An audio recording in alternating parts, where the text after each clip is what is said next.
Bacaan dari Nubuat Mika.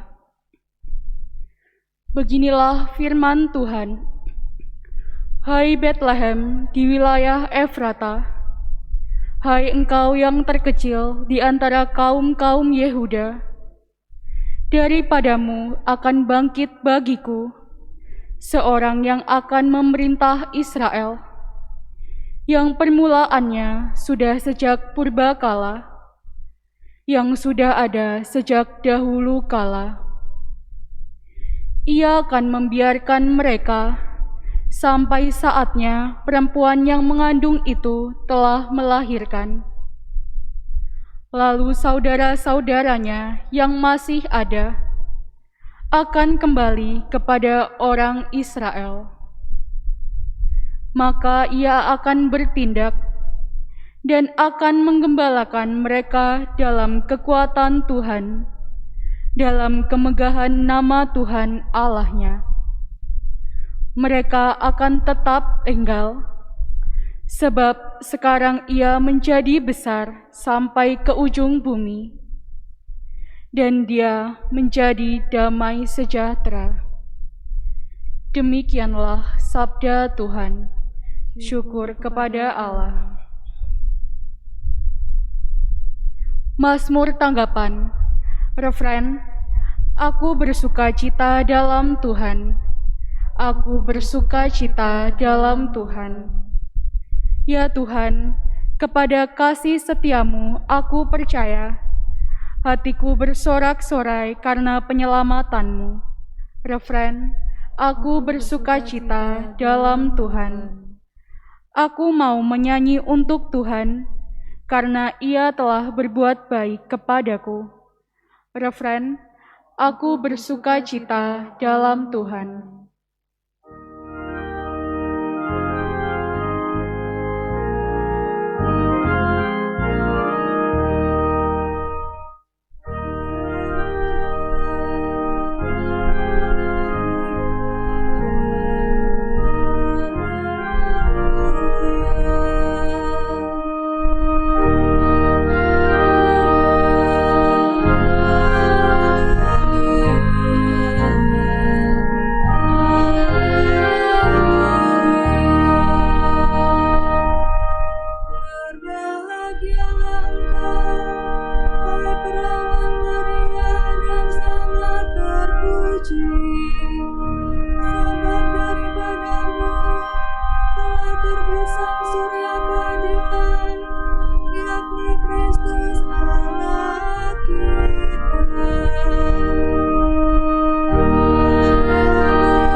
Tuhan bersamamu dan bersama roh-mu. Inilah Injil suci menurut Matius. Dimuliakanlah Tuhan. Bab 1 ayat 1 sampai 16 dilanjutkan 18 sampai dengan 23. Inilah silsilah Yesus Kristus anak Daud, anak Abraham. Abraham memperanakkan Ishak, Ishak memperanakkan Yakub, Yakub memperanakkan Yehuda dan saudara-saudaranya. Yehuda memperanakkan Peres dan Serah dari Tamar. Peres memperanakkan Hizron, Hizron memperanakkan Ram, Ram memperanakkan Aminadab, Aminadab memperanakkan Nahason, Nahason memperanakkan Salmon, Salmon memperanakkan Boas dari Rahab, Boas memperanakkan Obed dari Rut, Obed memperanakkan Isai, Daud memperanakkan Salomo dari istri Uria, Salomo memperanakkan Rehabeam, Rehabeam memperanakkan Abia, Abia memperanakkan Asa, Asa memperanakkan Yosafat, Yosafat memperanakkan Yoram, Yoram memperanakkan Usia, Usia memperanakkan Yotam, Yotam memperanakkan Ahaz, Ahaz memperanakkan Hizkia, Hizkia memperanakkan Manase, Manase memperanakkan Amon, Amon memperanakkan Yosia, Yosia memperanakkan Sekonya, dan saudara-saudaranya pada waktu pembuangan ke Babel.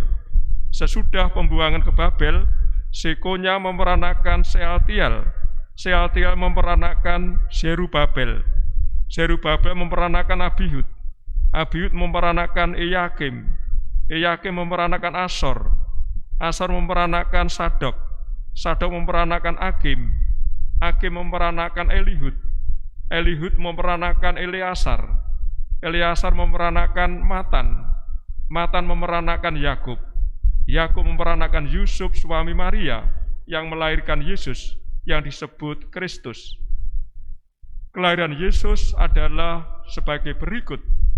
Pada waktu Maria, ibu Yesus, bertunangan dengan Yusuf, ternyata Maria mengandung dari Roh Kudus sebelum mereka hidup sebagai suami istri. Karena Yusuf suaminya seorang yang tulus hati dan tidak mau mencemarkan nama istrinya di muka umum, ia bermaksud menceraikannya dengan diam-diam. Tetapi ketika Yusuf mempertimbangkan maksud itu, malaikat Tuhan tampak kepadanya dalam mimpi dan berkata, "Yusuf, anak Daud, janganlah engkau takut mengambil Maria sebagai istrimu, sebab yang di dalam kandungannya adalah dari Roh Kudus. Maria akan melahirkan anak laki-laki dan kau akan menamai dia Yesus, karena dialah yang akan menyelamatkan umatnya dari dosa mereka." Hal itu terjadi supaya genaplah firman Tuhan yang dinyatakan oleh Nabi. Sesungguhnya anak darah itu akan mengandung dan melahirkan seorang anak laki-laki, dan mereka akan menamai dia Immanuel, yang berarti Allah menyertai kita. Demikianlah sabda Tuhan.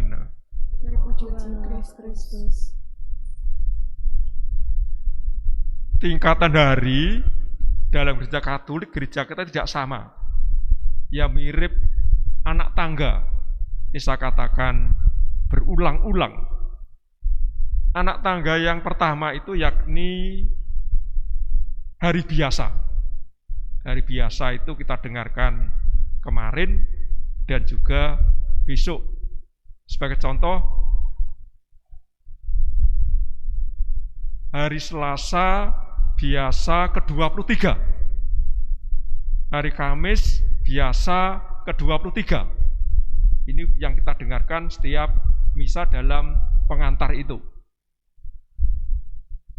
Warna kasula liturgi itu hijau. Hijau. Tujuannya apa saya katakan, terutama untuk PSA, lektor itu tahu membedakan nanti mana yang hari biasa, juga untuk Bapak Ibu, mana yang peringatan wajib, mana yang pesta, dan mana yang hari raya. Kemudian di atasnya yakni peringatan wajib. Untuk Santo Santa, Beato Beata, para martir, para rasul, warna liturginya putih atau kuning, semacam ini. Putih atau kuning. Tapi untuk para rasul, para martir, berwarna merah. Tidak ada kemuliaan. Tidak ada kemuliaan. Kemudian pesta. Untuk Santo Santa, kemudian Beato Beata, itu berwarna putih atau kuning, pakan liturginya. Tapi untuk para martir, para rasul, berwarna merah. Ada kemuliaannya, seperti hari ini tadi, karena pesta maka ada kemuliaannya. Kemudian yang terakhir yakni hari raya. Hari raya itu mirip dengan pesta. Juga pakaian liturginya, hanya ada tambahan. Tambahannya yakni ada doa aku percaya dan doa umat. Hari Minggu biarpun warnanya hijau, bobotnya sama dengan hari raya. Ada kemuliaannya, aku percaya, ada doa umat. Di antara Santo Santa, Beato Beata, para martir, para rasul yang paling banyak diperingati, yang paling banyak dipestakan, yang paling banyak dirayakan adalah Bunda Maria. Saya tidak menunjukkan satu persatu, lain kali ini saya sebutkan satu persatu mulai Januari sampai Desember. Hari ini tanggal 8 September, pesta kelahiran Bunda Maria. Pesta kelahiran Bunda Maria. Pesta ini pada awalnya dipestakan di Gereja Timur, abad ke-6 ke-7. Abad ke-6 ke-7, baru di kemudian hari mungkin ya abad-abad berikutnya Gereja Barat. Gereja itu Gereja Barat, Gereja Roma. Tidak terasa bagi saya secara khusus, ternyata 26 tahun yang lalu saya ditabiskan jadi imam berkaitan bersamaan dengan pesta kelahiran Bunda Maria. Tadi saya sebutkan itu ada 35 romo. 35 romo. Jadi yang romo-romo CM-nya saya sebut yang pertama tadi, itu adalah tabisan tahun 95. Ada 5 romo CM ini. Ada 6 romo CM yang pertama tadi, Projo tinggal saya, teman saya Romo Gusti sudah di Posarang. Saya sebutkan, saya punya pengalaman indah berkaitan dengan 26 tahun menjadi romo. Saya ingat peristiwa 26 tahun yang lalu pada waktu saya ditugaskan di Ponorogo yang pertama, pada suatu hari minggu pertama tugas di Stasi Selaung, tempat asalnya Pak Gun itu, kurang lebih 25 km dari Ponorogo. Jam 11 kurang seperempat, kurang lebih siang, saya datang ke situ yang pertama kali, ngomong-ngomong di semacam teras gereja di depan itu dengan beberapa umat. Dan salah satu umat putri cewek tidak tahu kalau saya jadi romo, karena orang itu saya ketemu terakhir mungkin 10 atau 11 tahun yang lalu, pada waktu masih sekolah di Madiun, di SPG pada waktu itu. Diberi kode oleh ketua stasi, tidak tahu.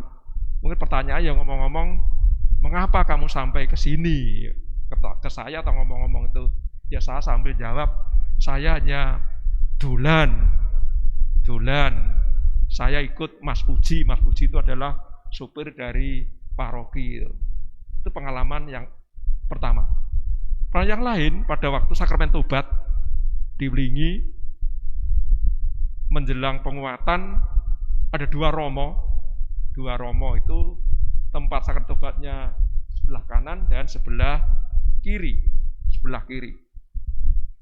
Saya umumkan, ini ada 2 romo, saya dengan Romo Senti, sekarang Romo Senti almarhum pada waktu rektor di Seminari Garum. Nanti saya di sebelah kiri, yang sebelah kanan itu Romo Senti. Saya umumkan. Ada anak SMP putri, pasti akan menghindari saya pasti. Karena hampir setiap minggu itu selalu ikut saya ke stasi. Ternyata masuk di ruangan saya ternyata. Pada waktu masuk itu hanya pelorok matanya. Seperti anak kecil mungkin disuruh orang tua, disuruh mandi, disuruh makan, disuruh belajar. Tidak menjawab dengan mulutnya, tapi menjawab dengan matanya itu. Seringkali gitu, coba anak bapak ibu itu. Jawabnya dengan mata ternyata. Contoh lain, juga sakramen tobat di Ponorogo, anak farmasi, sekolahnya di Madiun. Kadang-kadang juga ikut stasi dengan saya, juga anak putri, kelas 2, kelas 3, pasti juga menghindari saya sakramen tobat, karena orang Ponorogo.